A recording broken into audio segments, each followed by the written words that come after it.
Hello friends, this is Mrs. Dennis again, and today I'm going to introduce the read aloud. So I'm going to introduce the read aloud for The Wind in the Willows, chapter 9, and this chapter is called Toad's Adventure. As always, when we introduce the read aloud, we start with vocabulary. So your first word is disguise, and it is a costume that hides who you are. So let's say you want to pull a prank on someone and you don't want them to know who you are. You would wear a clever disguise. Distress, great difficulty, sadness, or pain. So if you fall and hurt yourself, you are in distress. If you are super sad or if you're in a lot of pain, then you are in distress. Dungeon, haha. An underground jail, right? So if you ever heard maybe a cartoon character or somebody say, I'm going to lock you in the dungeon. A dungeon. This is a picture of a dungeon. It's a pretty scary place. Particularly, it means especially or very much. So this T is particularly strong, which means it is especially strong or it's very strong. Or that T in particular. So they're talking about that particular or that T, a specialty. Pursued means to follow someone or something in order to catch or attack them. Right, so this is good old-fashioned Tom and Jerry. And Tom and Jerry, they always do this, right? So Tom is the cat, Jerry is the mouse, and Tom is always pursuing Jerry. So if you're chasing someone or if you're following someone, or to try to catch them or attack them, then you're pursuing them. So our word work for today is pursued. So being chased after or followed in an attempt to be captured by someone or something. So if we look at the picture of the dogs and the rabbit is being pursued by the barking dogs. So it really looks like those dogs are chasing that rabbit, and it looks like that rabbit is going as fast as it possibly can to get away from those dogs. So that is pursued. Let's review our literary tools. We talked about perspective, we talked about dialogue, and we talked about narration. Now, we know that perspective is how someone sees or experiences something. And we know that it can shift from one character to another as a way of telling more about the story, right? Perspective, how do you see it? So remember, our example for perspective is when we look outside, right? Everybody can go to a window in their home and look outside. Even though we're all looking outside, what you see or what you experience when you are looking outside is going to be different than that of your classmate. Your perspective is different. We're all looking outside, but our perspective of outside is different. Dialogue, that's the actual characters talking, right? The characters actually saying things. That is dialogue. And then we have narration, and that's who tells the story and how the story is told. Right? That's narration. I want to focus on a couple of things. Well, one thing in particular, and then we're going to move into something new. So, theme. I know. I said it. I said we're always going to talk about theme, and yes, we are. Here's theme again, because we're still thinking about it. Right? Every time we read this story, you should think about the theme. What is the theme? The theme of a story is the message, lesson, or moral the author wants you to learn, right? So we talked about all those common themes. You see them on the screen. We talked about them already. You know to ask yourself what idea stays with you, right? What did the author want us to think about? And then how does that show up in the actual story? We know that there are lots of themes in this story, and that's okay. It's okay to have more than one. So theme, another theme. So themes from the story: friendship, responsibility, loyalty, irresponsibility, and hospitality. Those are the themes. Now, do these themes just show up one single time? No. These themes show up over and over, especially friendship and loyalty. Friends, all of these show up over and over. Friendship, loyalty, responsibility, irresponsibility, hospitality. These themes show up over and over and over again in our story. They constantly show up. So, questions. Would you consider Toad to be irresponsible based on his actions so far? Or would you consider Toad to be responsible? So would you consider Toad to be responsible or irresponsible based on his actions so far? Yeah, I'm going to say I consider Toad to be irresponsible, right, based on his actions so far. And what actions from the previous read aloud demonstrate his irresponsibility? Well, he didn't care about fixing the wrecked caravan. He thinks nothing of getting into car accidents. He doesn't take care of himself. He steals a car. He doesn't think about the consequences of his actions. He is a rotten apple that affects his friends and his reputation. Well, who are the responsible characters then if Toad is irresponsible? Well, the responsible characters are Rat and Mole, right? They make arrangements to have the caravan fixed.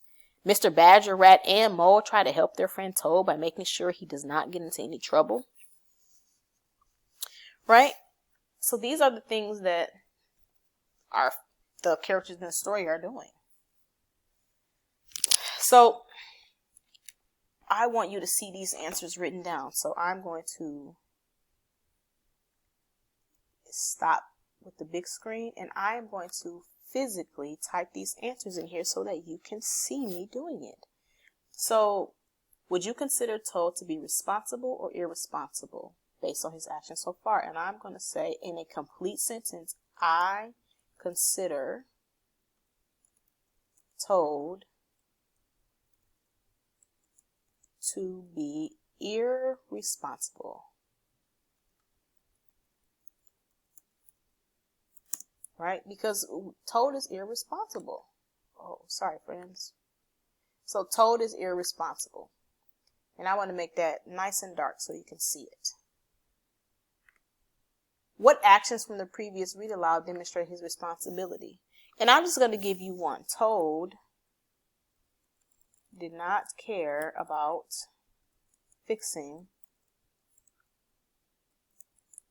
the broken caravan.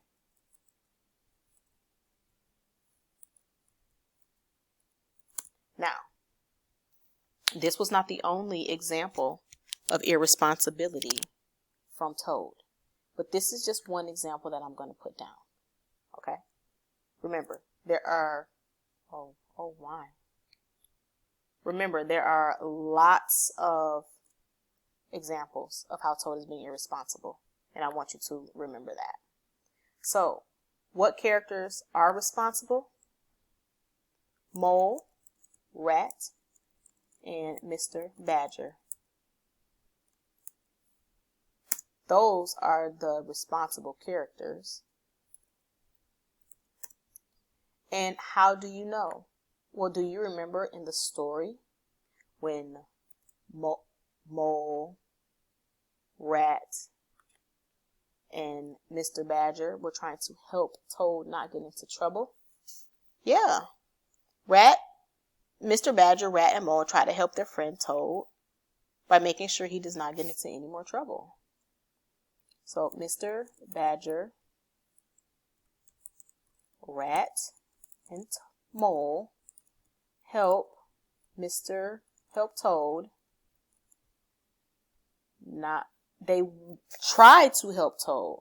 They try because Toad does get into more trouble. So Mr. Badger, Rat, and Mole try to help Toad not get into any more trouble. Did it work? I don't think it did. But you're going to have to finish reading the story to find out. All right, so those are the answers to those questions. All right. So, would you consider Toad to be responsible or irresponsible based on his actions so far? I consider Toad to be irresponsible. Oh, I put irresponsibility, but I consider Toad to be irresponsible. What actions from the previous read aloud demonstrate his irresponsibility? Toad did not care about fixing the broken caravan. And that's just one example. What characters are responsible? Mole, Rat, and Mr. Badger. Well, how do you know? Mr. Badger, Rat, and Mole try to help Toad not get into any more trouble. Now, this is a new concept for us, friends. Point of view. Point of view. So, let's talk about point of view. So, point of view is the way the author chooses to have the narrator tell the story. So, the point of view for the Wild Wood is third person. So, third person, let's talk about that. How do you know a point of view is in the third person? Or the second person? Or the first person? It's the terms that they use. So if you tell the story through their eyes, their own eyes, it is the first person, which they use the words I a lot. I went to the store. I did this. I did that. If you tell a story in the second person, it places the reader in the story. You went to the store. You did this. You did that. And if you tell it in the third person, it is an outside view. He went to the store. She went to the store. They went to the store. Right? So some key words for third person: he, she, it, his or her. Right? Or if you use the character's name. So when they say, Mole went to the store, it's being told in third person. So this story that we're listening to is being told in the third person. So I have a video that I want you to watch. So just so that you remember, because narration and point of view are connected. So, oops, let me go back. So narration, I need to move this over. There we go. So narration helps the reader know what the characters are doing. Narration also includes a lot of description to help the reader imagine the plot and the setting. Narration gives you a mental picture of what is happening in the story, right? So narration is the voice that the author uses to tell the story. And the point of view is the way the author chooses to have the narrator tell the story, right? So I'm going to write that down so that you can see that. And if you want to copy that, you can. So the question is, what is point of view? Okay. And point of view is the way the author chooses to have the narrator tell the story. Chooses. That is the key word there. The way the author chooses to have the narrator tell the story. Right? That is point of view. So do you see how narrator and point of view are connected? What is a narrator? A narrator is the voice the author uses to tell the story. What is point of view? The way the author chooses to have the narrator tell the story. Don't worry, if you don't get it today, right now, we're going to go over it. It's going to be just like theme. So I want you to listen to this video of point of view.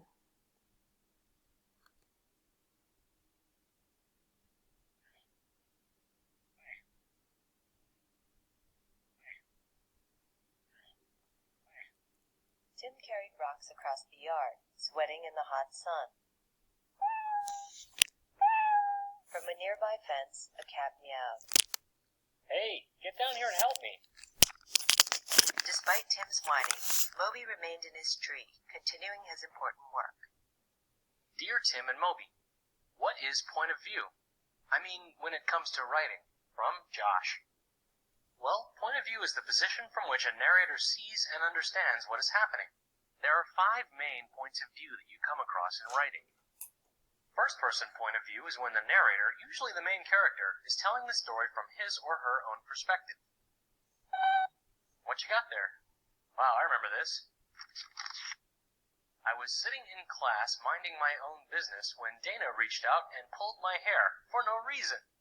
Yeah, that's first person, all right. You can, really feel how upset I was. The first-person narrator is a character in the story. The word I is a definite indication that you're dealing with a first-person narrator.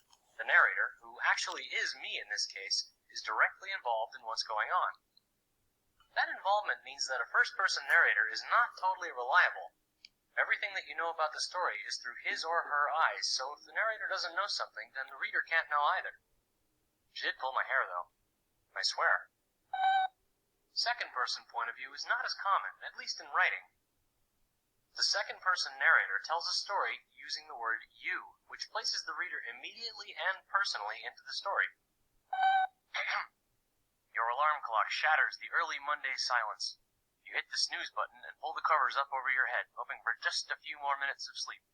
Suddenly it hits you. Your science project is due today. No, that's just part of the story. Let's move on to the third-person point of view. It's a lot less confusing. There are 3 types of third-person point of view. The first one is the simplest, third-person objective. In the third-person objective point of view, the narrator isn't part of the story. He can tell the reader what happens to the characters, but he can't go inside their heads and reveal what they're thinking or feeling. The orange robot sat in the tree, watching the boy struggle with the heavy stones. In the third-person limited point of view, the narrator focuses his or her attention through one character, so the reader not only sees what's going on with the characters, but also knows what one particular character is thinking. The orange robot sat in the tree, watching the boy struggle with the heavy stones. The robot wondered if the boy saw him. With third-person limited narration, the narrator only knows as much as the character that he focuses his attention through. It's very similar to first-person, actually. The voice is a little more detached, but the experience is similar. The third-person omniscient narrator is really detached. Omniscient means all-knowing. So, unlike the third-person limited narrator, the omniscient narrator has access to the thoughts and feelings of every character in the story. No, sitting above me in the tree and writing does not make you a third-person omniscient narrator. You're actually there, physically watching me, and you can't tell what I'm thinking. It's almost like the third-person omniscient narrator is watching the scene from another world, like how we'd watch ants. Of course, we don't know what ants are thinking, but an omniscient narrator would be able to say exactly what we're thinking and feeling at all times. Tim and his robot friend Moby stood on their lawn, explaining the concept of point of view. While Tim was eager to get his point across, Moby couldn't help thinking about running away and digging holes in the yard. The omniscient narrator is trustworthy and reliable. They see everything and tell it like it is. Well, choosing a point of view to tell your story is important. First person is appropriate when you want the reader to really identify with the narrator. Second person draws the reader in, but in a different way. It's like talking directly to someone. Third person limited lets your readers watch your main character carefully and draw their own conclusions about him or her. And third person omniscient can give your reader an objective overview of your story. Whatever you choose, you want to stick to one point of view. Generally speaking, switching points of view can be confusing. Now, how about you help me move these rocks? The omniscient narrator told you not to help me?